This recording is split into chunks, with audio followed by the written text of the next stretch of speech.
Scientists have calculated that the forces generated inside a single dividing human cell would be powerful enough to shred steel wire thinner than a human hair. Not bend it, not stress it, shred it.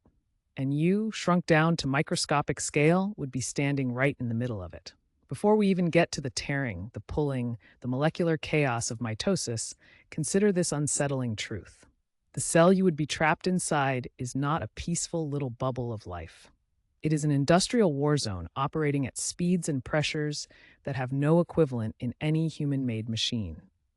The molecular motors alone, the tiny protein engines that would be dragging chromosomes past your body, generate forces proportional to their size that would dwarf a locomotive dragging a freight train uphill.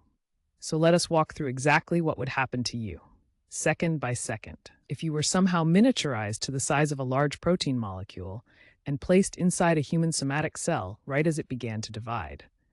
You have been shrunk to roughly 10 nanometers in height. At that scale, the cell around you is the size of a football stadium. The cytoplasm you are standing in is not water. It is a thick, gel-like lattice of proteins, filaments, and organelles so densely packed that moving through it feels like trying to walk through setting concrete.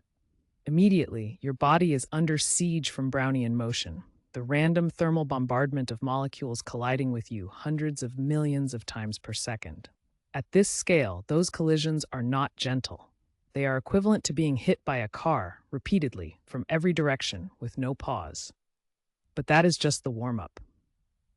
Because the cell has already made its decision. It is going to divide. The first thing you would notice is the chromatin condensing. The long, loose strands of DNA throughout the nucleus begin coiling and compacting into dense, visible chromosomes. Those strands are passing through the nuclear space at speeds that, at your scale, would register as supersonic. 46 chromosomes, each one a macromolecular structure of almost incomprehensible complexity, are now becoming solid objects larger than buildings relative to your shrunken body. And they are moving. If you survive that phase, which is genuinely unlikely given the mechanical forces alone, you would next face the construction of the mitotic spindle. Two centrosomes at opposite poles of the cell begin radiating microtubules, polymer filaments that grow and shrink in a process called dynamic instability. These filaments shoot outward at speeds equivalent, at your scale, to a missile launch. They are probing the cellular space, searching for chromosomes to attach to.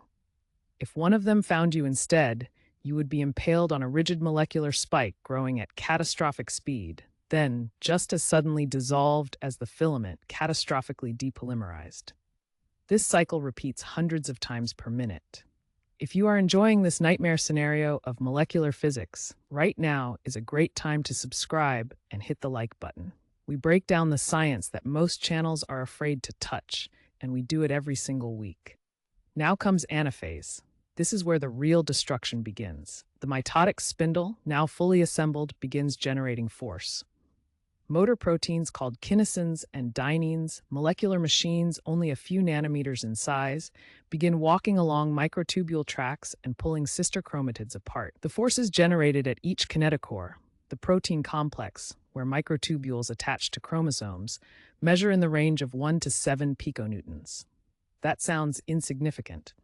But scaled to your miniaturized body, those forces are equivalent to being grabbed by two opposing cable systems, each pulling in opposite directions with the tension of multiple loaded cargo cranes. The cell is being torn in two, and everything inside it is caught in that tearing. The cytoskeleton, the internal scaffold of the cell, is also actively contracting.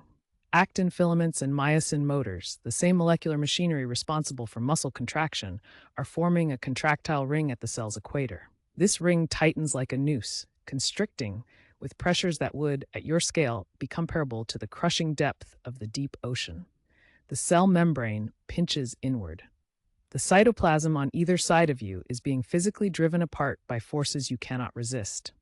Your molecular body would be torn in multiple directions simultaneously.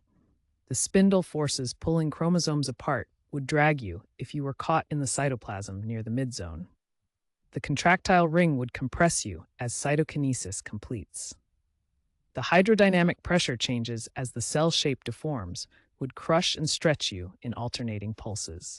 And throughout all of this, the thermal bombardment from Brownian motion never stops, never pauses. Every nanosecond is another assault. There is also the problem of chemistry. At your scale, you are not protected by skin or any biological membrane. Every enzyme in the cytoplasm is a potential destroyer. Proteases that normally degrade damaged proteins would treat your molecular structure as raw material. Reactive oxygen species, normal metabolic byproducts, would chemically assault you with each collision. The pH variations across the cellular interior would denature your molecular structure in ways equivalent to being alternately dunked in acid and base. The most haunting realization is not that you would die, it is that the cell would not notice. Mitosis is an ancient, ruthless, optimized process.